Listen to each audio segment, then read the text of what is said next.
Yohanes 19 ayat yang ke-30. Yang sudah dapat, mari membaca bersama saya. Sesudah Yesus meminum anggur asam itu, berkatalah ia, sudah selesai. Lalu ia menundukkan kepalanya dan menyerahkan nyawanya. Kita juga akan membuka dari Roma pasal yang kelima. Roma pasal yang kelima. Roma pasal yang kelima ayat 6 sampai yang ke-11. Saya membaca ayat 6, Bapak Ibu Jemaat Tuhan ayat 7 sampai ayat yang ke-11. Karena waktu kita masih lemah, Kristus telah mati untuk kita orang-orang durhaka pada waktu yang ditentukan oleh Allah. 7.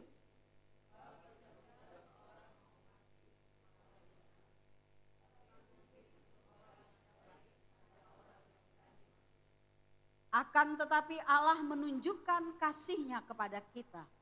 Oleh karena Kristus telah mati untuk kita ketika kita masih berdosa.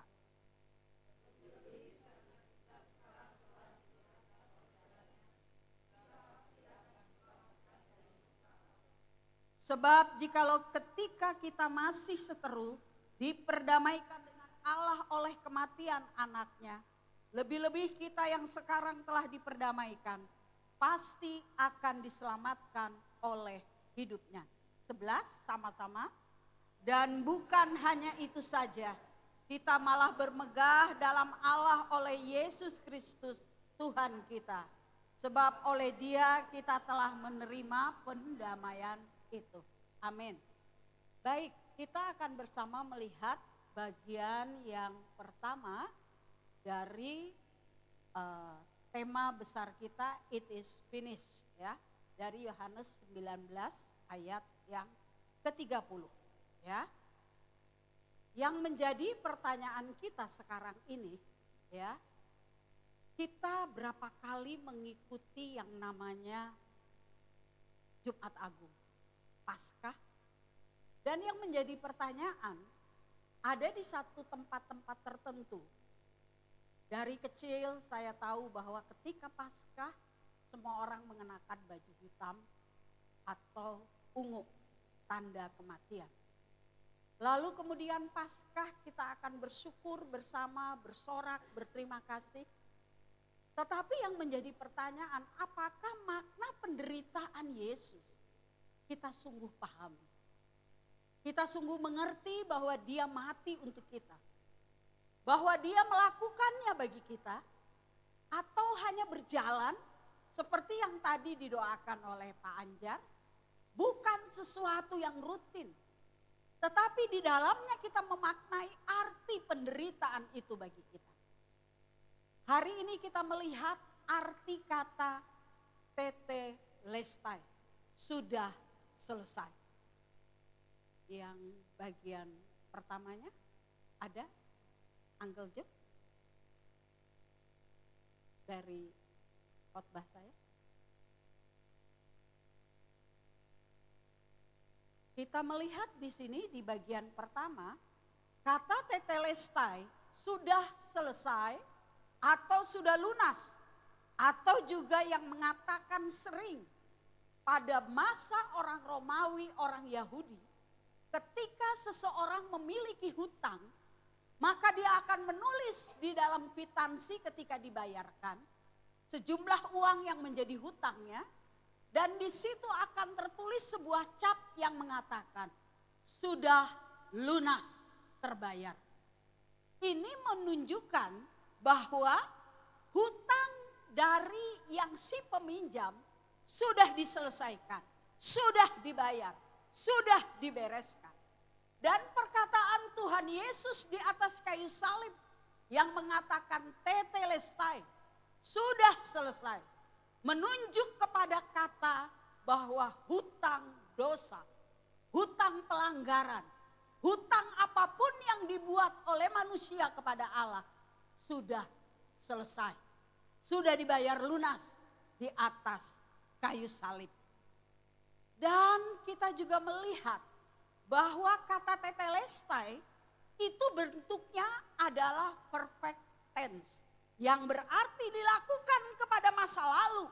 Terjadi pada masa lalu kejadian itu. Sudah terjadi. Tetapi dampaknya terus berlangsung sampai hari ini.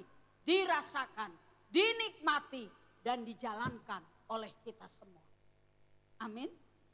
Yesus mati di atas kayu salib. Satu kali dan untuk selamanya. Berarti dengan bahasa yang sangat sederhana. Di sini ia sudah melakukan semuanya dengan sempurna.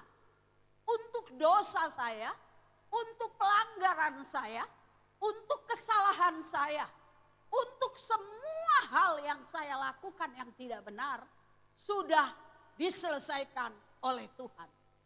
Dibereskan oleh Tuhan. Cuman yang jadi pertanyaan kita pada hari ini, sampai sejauh mana kita menang atas pergumulan? Sampai sejauh mana kita selesai dengan masalah kita? Sampai sejauh mana kita selesai dalam segala sesuatu pergumulan masalah yang kita hadapi? Sampai sejauh mana kita menang terhadap apapun yang diizinkan oleh Tuhan? Sementara dituliskan, sudah selesai, sempurna, tetelestai, it is enough, it is finished. Yang berarti semua sudah selesai. Dari sini kita akan belajar. Apa sih arti penderitaan bagi kita? Kalau kita hanya melihat film yang tadi saya tampilkan.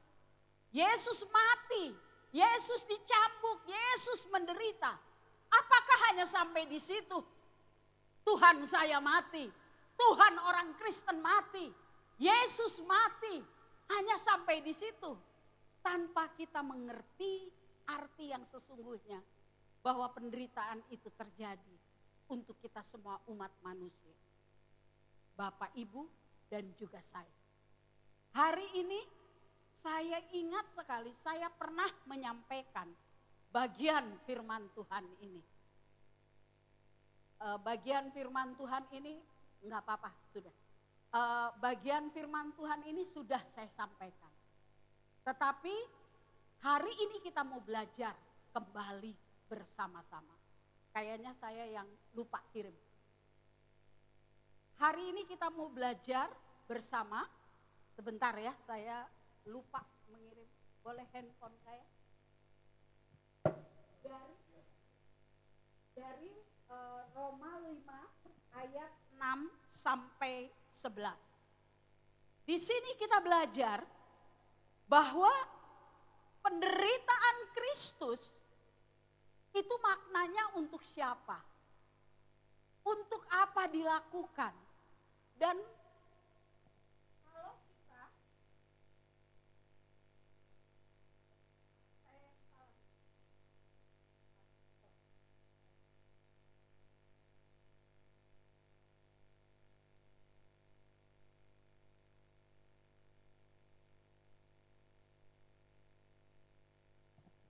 iya, penderitaan Kristus yang pertama, kenapa dilakukan?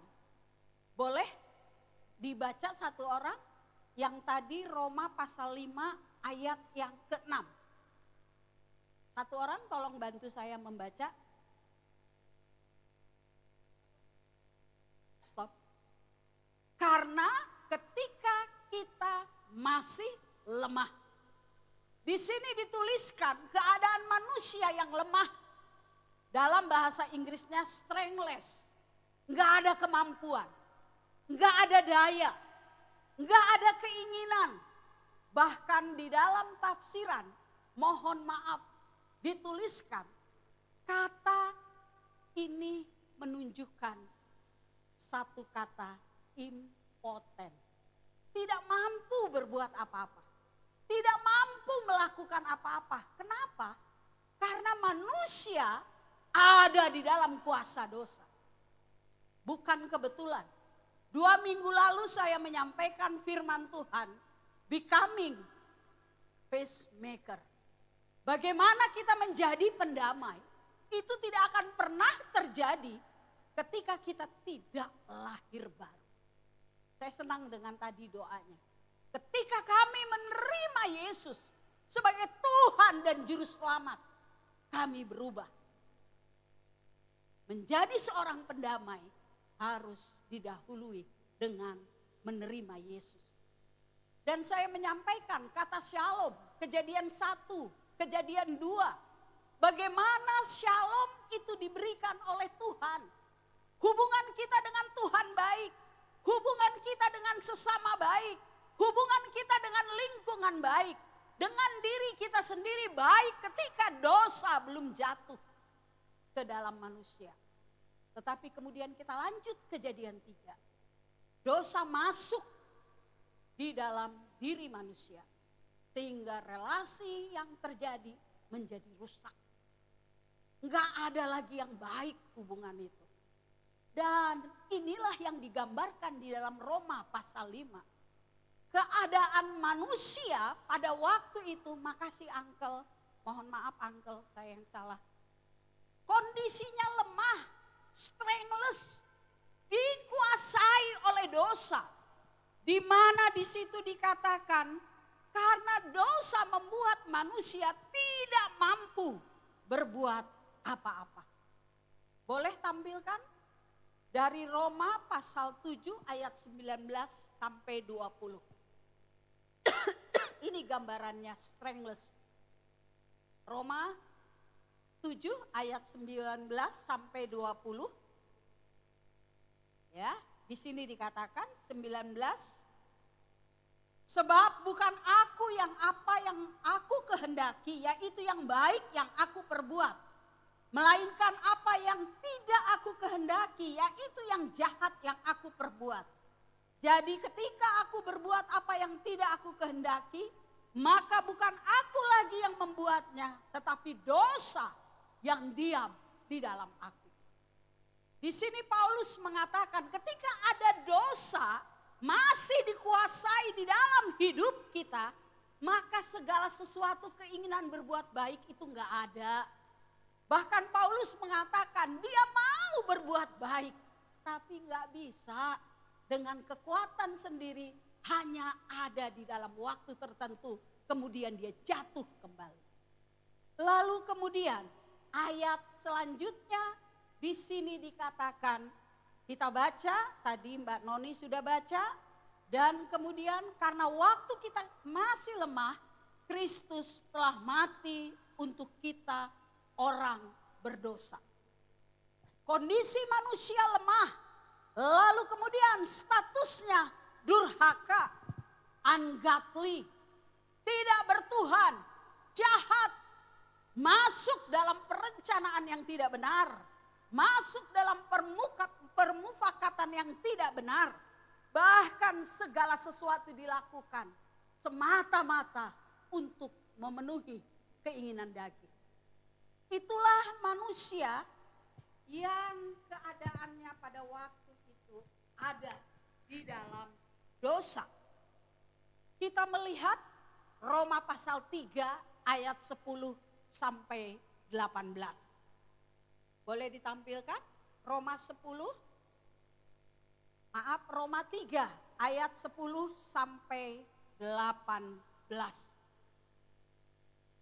Ini dituliskan tentang manusia yang ada di dalam dosa. Saya bacakan aja Roma pasal 3 ayat 10 sampai ke 18. Kita bisa lihat ya. Yang sudah dapat silahkan baca dengan saya dengan keras supaya kita paham dengan baik dan benar. 1, 2, 3. Seperti ada tertulis, tidak ada yang benar, seorang pun tidak. Tidak ada seorang pun yang berakal budi. Tidak ada seorang pun yang mencari Allah. Semua orang telah menyeleweng. Mereka semua tidak berguna. Tidak ada yang berbuat baik. Seorang pun tidak. Kerongkongan mereka seperti kubur yang ternganga. Lidah mereka merayu-rayu. Bibir mereka mengandung bisa. Stop. Ya. Di sini ditulis bahwa mereka semua ada di bawah kuasa dosa. Slide berikutnya, kita lihat di sini bahwa penderitaan Kristus dilakukan di atas kayu salib. Dia jalankan karena untuk orang-orang ini. Manusia yang berdosa. Kemudian berikutnya kita melihat yang luar biasa. Di sini dituliskan bahwa dilanjutkan pada waktu yang ditentukan oleh Allah. Bagian kedua, penderitaan Kristus itu diizinkan atau ditetapkan oleh Allah. Ini mematahkan semua pemikiran dari kepercayaan yang lain. Bahwa manusia bisa berusaha mendapatkan keselamatan. Manusia bisa datang dengan segala akal budi, dengan amal, dengan kebaikan, dengan ibadah, dengan persembahan. Tetapi di sini ditunjukkan Mother of Promise, ibu dari segala perjanjian adalah Kejadian 3 ayat 15 yang mengatakan keturunan perempuan ini akan menghancurkan kakimu, kepalamu, dan engkau akan meremukkan tumit. Inilah nubuatan yang diberikan oleh Tuhan. Bahwa keselamatan bukan karena manusia yang meminta, tetapi Allah yang mencari manusia. Ketika Adam dan Hawa jatuh ke dalam dosa, apa yang dilakukan oleh mereka? Jejes? Sembunyi, malu. Lalu, apakah Tuhan tahu atau tidak tahu mereka ada di mana? Tuhan tahu. Oleh karenanya Tuhan yang mencari manusia. Dan Tuhan katakan, Adam, di manakah engkau? Ini adalah Mother of Promise. Ibu dari segala perjanjian. Bahwa Allah yang mencari manusia. Allah yang menghampiri manusia. Dan ini juga yang menjadi pengajaran kita orang Kristen. Bahwa bukan kita yang berusaha untuk datang kepada Tuhan. Tetapi Tuhan yang datang kepada manusia dengan menjelma menjadi bayi mungil yang dinamakan Yesus. Dan ini juga menjadi satu pelajaran. Bahwa manusia tidak ada kontribusi apapun untuk mendapatkan keselamatan. Hanya anugerah. Oleh karena anugerah, enggak ada yang merasa berjasa. Kemudian kita nonton film The Last Supper. Di situ digambarkan tentang Yudas. Ada beberapa orang yang menuduh Yudas yang ngebuat Tuhan Yesus disalib. Jangan salah. Waktu Tuhan Yesus berdoa sampai darahnya keluar seperti keringat. Keringatnya seperti darah. Dia katakan, kalau boleh jangan biarkan aku harus meminum ini. Kalau boleh lalu. Tapi kemudian dia bilang, terjadilah sesuai kehendak. Dia mau meminum. Ini menunjukkan kerelaan Yesus untuk mati di atas kayu salib bagi. Bukan karena Yudas. Kemudian yang ketiga, kita juga belajar bahwa kematiannya di atas kayu salib ini adalah waktu yang memang ditentukan oleh Tuhan. Yang sudah dinubuatkan para nabi bahwa akan datang. Yang namanya Yesus yang akan menyelamatkan manusia dari dosanya. Yang mati di atas kayu salib. Yang merupakan penebusan. Nubuatan bahwa manusia akan memperoleh keselamatan. Disinilah kita belajar Bapak Ibu jemaat Tuhan. Kita harus menyadari dulu sebelum kita mengenal Tuhan. Kita adalah manusia lemah, kita adalah orang durhaka. Dan kita memahami gak ada kontribusi apapun untuk Yesus mati di atas kayu salib yang kita lakukan. Itu semua adalah kehendak Bapa. Karena dia mengasihi kita. Karena dia punya rencana yang luar biasa kepada kita. Kemudian kita lanjut pada ayatnya yang ke-7. Sebab tidak mudah seorang mau mati untuk orang yang benar. Tetapi mungkin untuk orang yang baik ada orang yang berani mati. Di sini kita sama-sama lagi belajar. Paulus memberikan perbandingan tentang pengorbanan Yesus di atas kayu salib. Dia membandingkan antara pengorbanan manusia dengan manusia.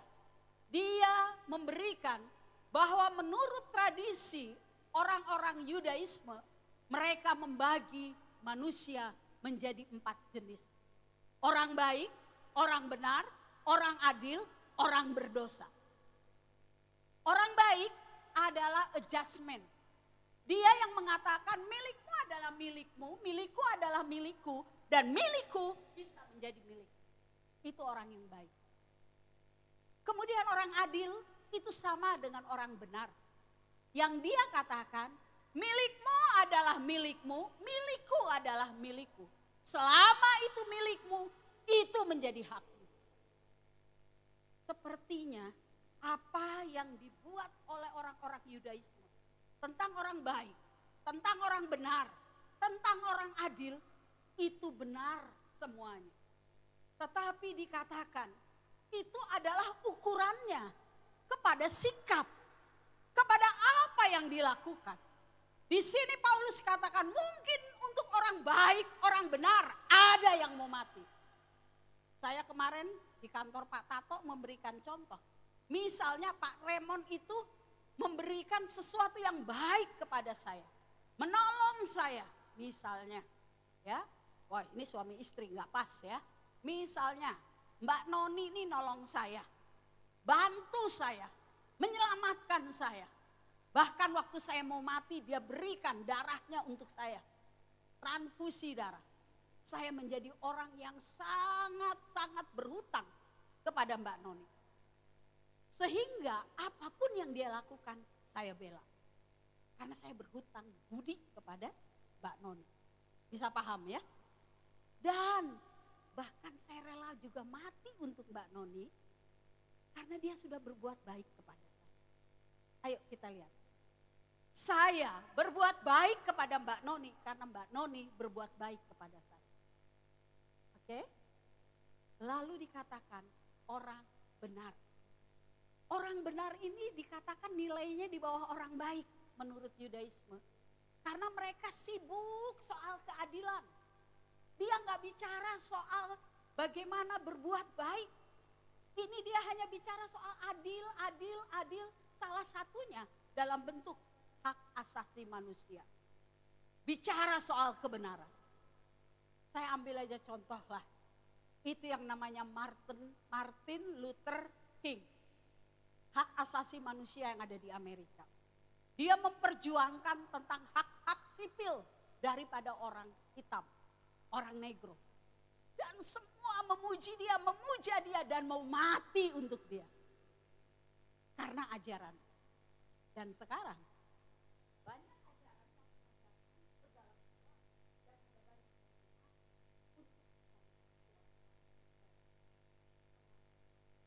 tapi kita lihat itu adalah pengorbanan manusia dengan manusia oleh karena ada timbal balik, ada sesuatu yang didapatkan. Yang kita belajar, nanti kita lihat tentang orang berdosa. Enggak ada yang mau mati. Untuk penjinah, enggak ada yang mau mati. Untuk perampok, apa ada yang mau mati? Untuk orang penjahat, pembunuh, apa ada orang yang mau mati? Hanya satu pribadi yang mau mati. Siapa? Yesus. Hanya dia yang mau mati untuk orang seperti itu. Karena apa? Kasihnya unconditional. Tidak bersyarat. Entah Pak Abi bersalah, entah Pak Abi jahat, entah Pak Abi baik. Tuhan tetap mengasihi Pak Abi. Tuhan tetap mati bagi Pak Abi. Oleh karenanya ayat 7 mengatakan, ketika kita masih berdosa, Tuhan sudah mati. Paham nggak nih ayat? Ini juga memakai aorist dan juga perfect tense. Yang berarti Tuhan melakukannya dulu.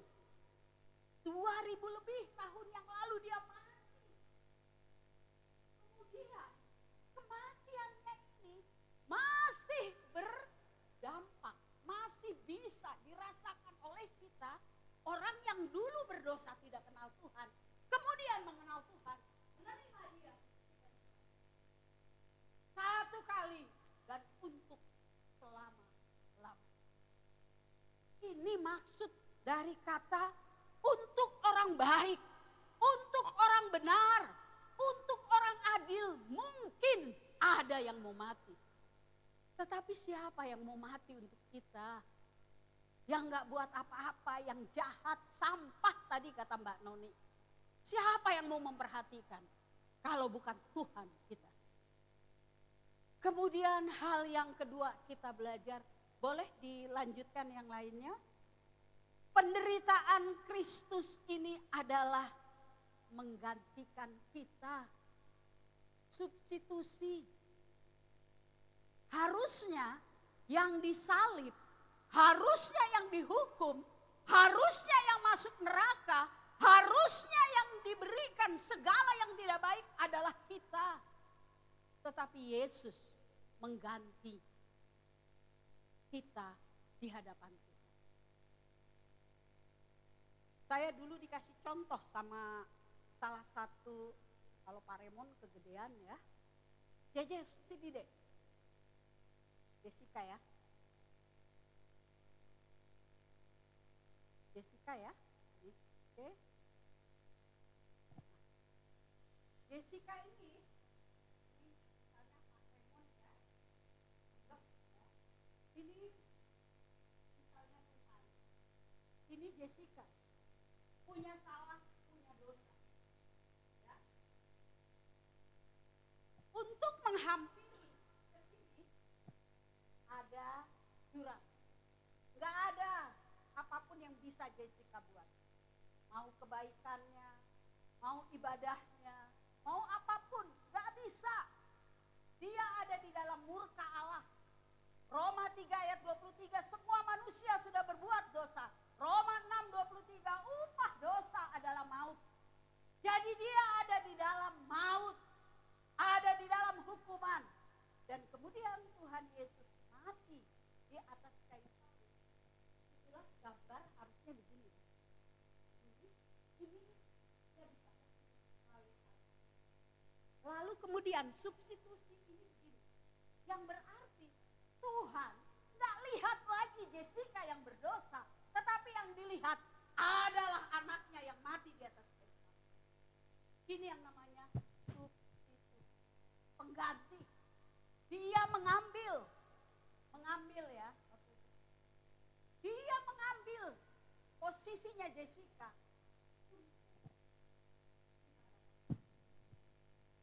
Lalu gambaran yang kedua yang diberikan oleh Paulus ini luar biasa. Dikatakan penderitaannya itu adalah meredakan murka Allah. Dalam bahasa teologianya kerennya propisiasi. Ini ayat yang ke-9 dituliskan.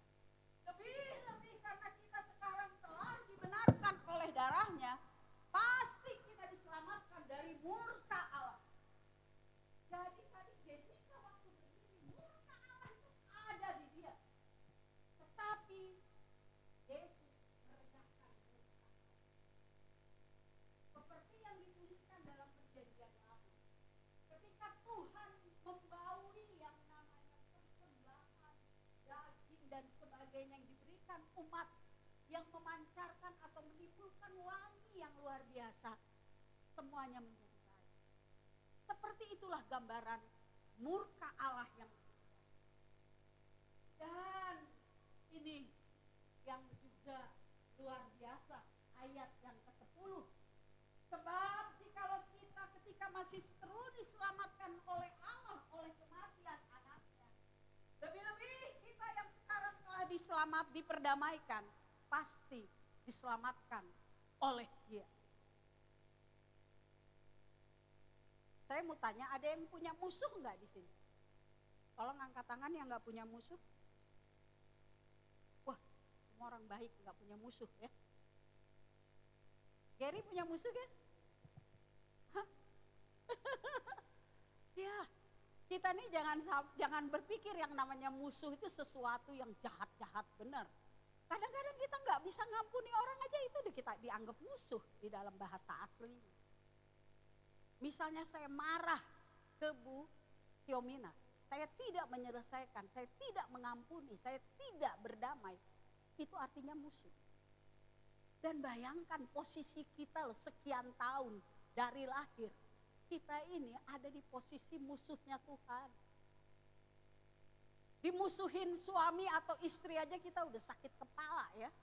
Mau minta makan salah, mau minum salah. Ya, saya di rumah tahu kan punya anjing namanya Goofy. Nah Goofy ini suka jadi kambing hitamnya kami berdua. Kalau saya marah sama Pak Raymond, kesel. Saya bilang, Goofy bilangin, itu mau hujan, diangkatin. Ya, dia ngangkat pakaian, dia ikut diangkat. Terus dia teriak, Goofy bilangin lu udah selesai diangkatin. Dan kalau dipikir-pikir, kami berdua yang rodo-rodo PA ya. Jadi kita melihat ya, kita itu didamaikan. Becoming peacemaker. Menjadi orang yang berdamai dengan siapapun. Karena salib, karena pengorbanan, karena apa yang sudah dilakukan oleh Tuhan Yesus. Kemudian selanjutnya yang terakhir, ayat yang ke-11. Kita baca bersama-sama. Ayo baca sama-sama. 1, 2, 3. Dan bukan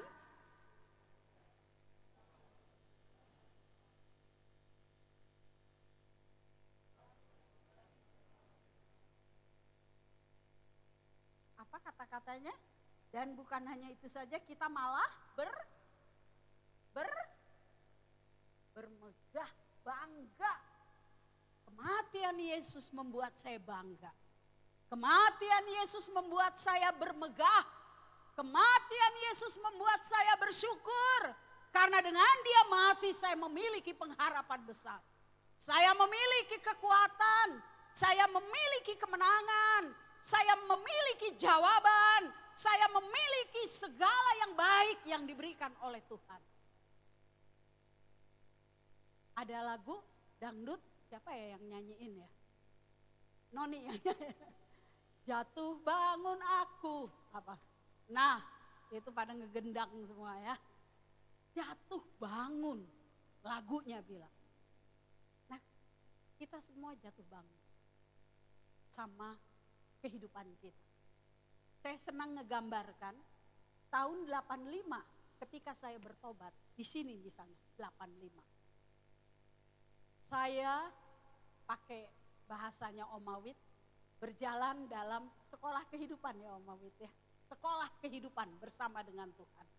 Ada baik, ada badai, ada hujan, ada angin, ada topan, ada damai, ada kebaikan. Sampai di tahun 2025, saya berjalan dalam anugerah Tuhan.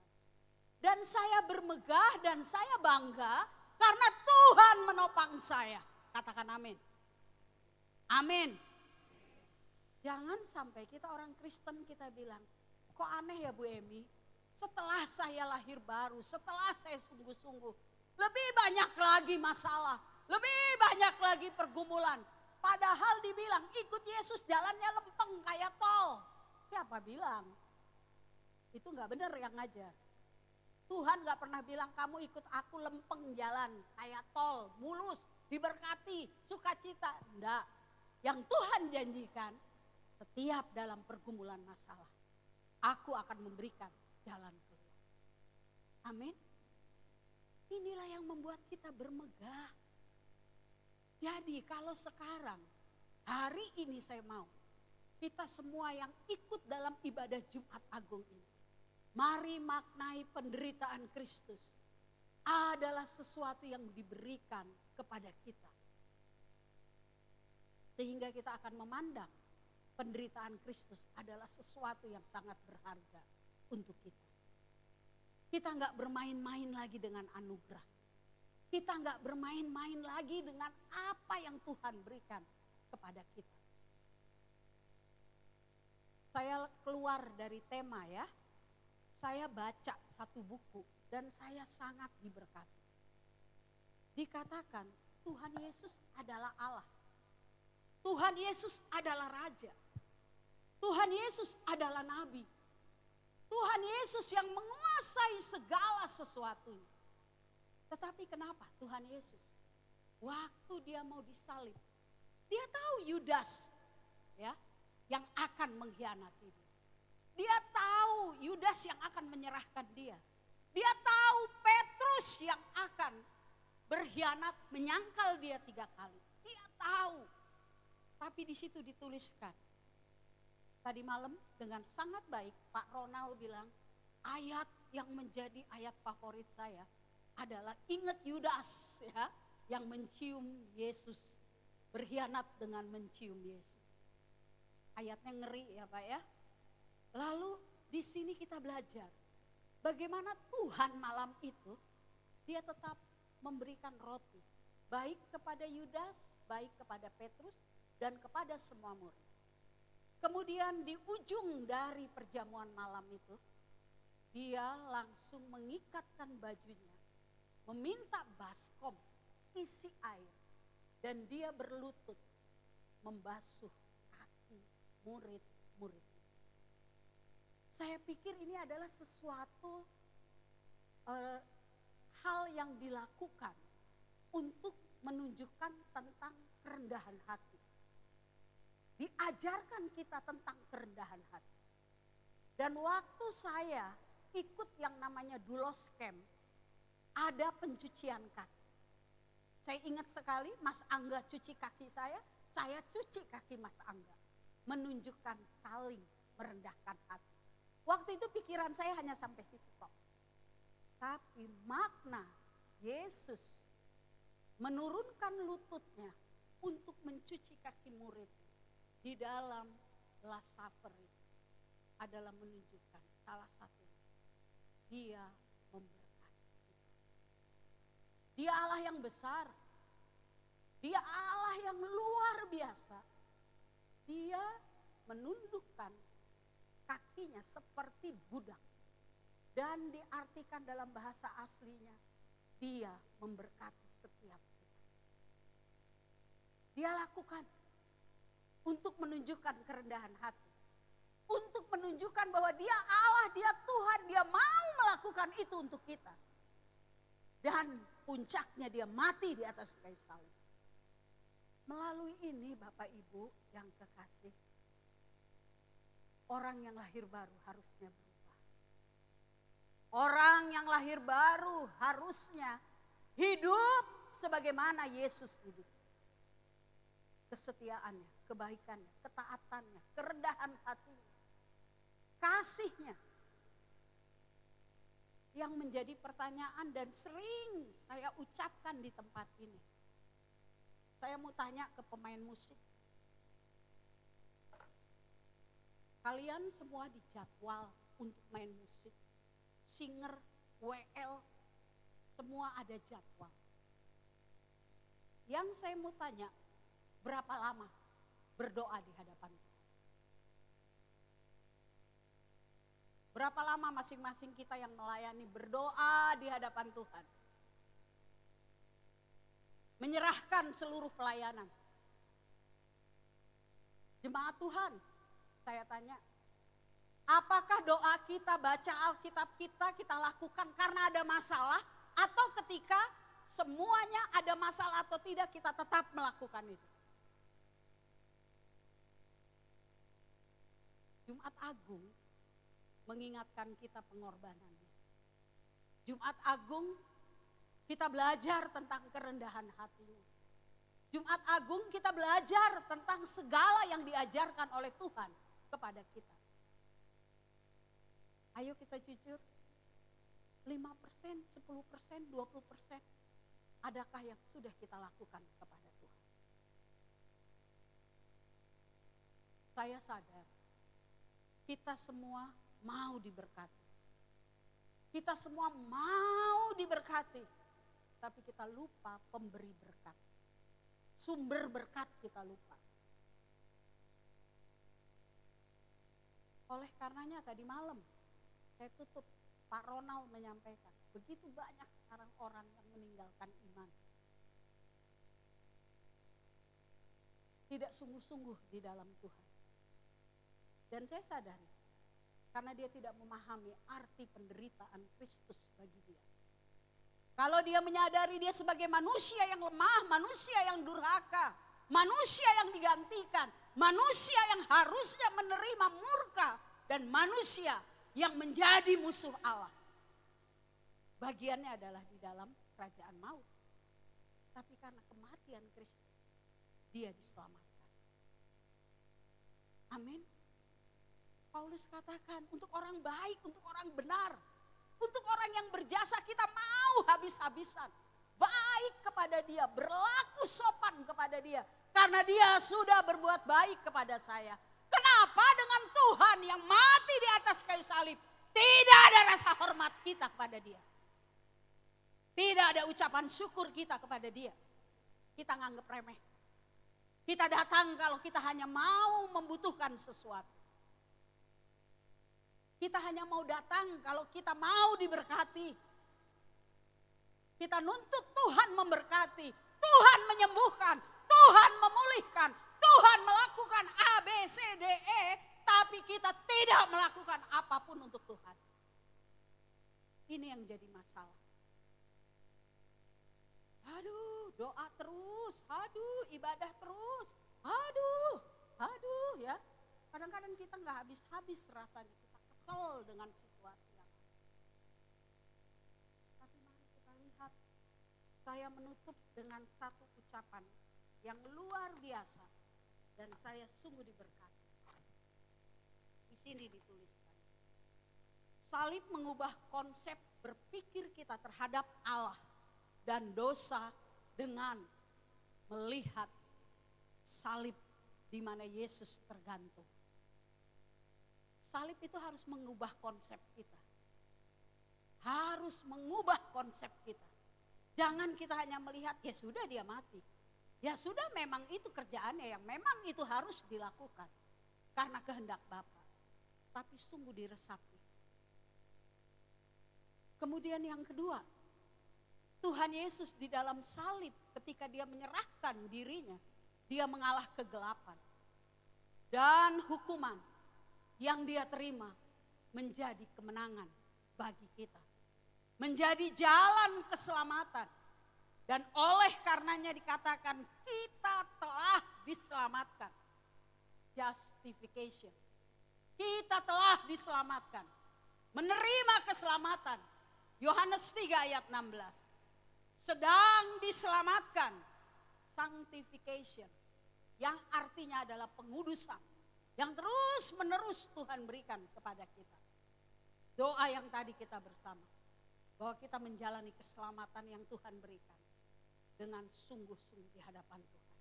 Dan akhirnya kita bermegah di dalam Tuhan. Artinya glorification. Di mana di situ kita juga memperoleh kebaikan, kemenangan, kegirangan. Karena Tuhan ada bersama dengan kita. Amin. Saya undang pemusik, pemuji semuanya. Dan kita akan mengangkat pujian yang tadi salib pengharapanku ya. Saya mau masing-masing kita merenungkan setiap kata-kata ini. Jangan lihat ke kiri ke kanan, kita akan sama-sama mengambil bagian di dalam perjamuan kudus.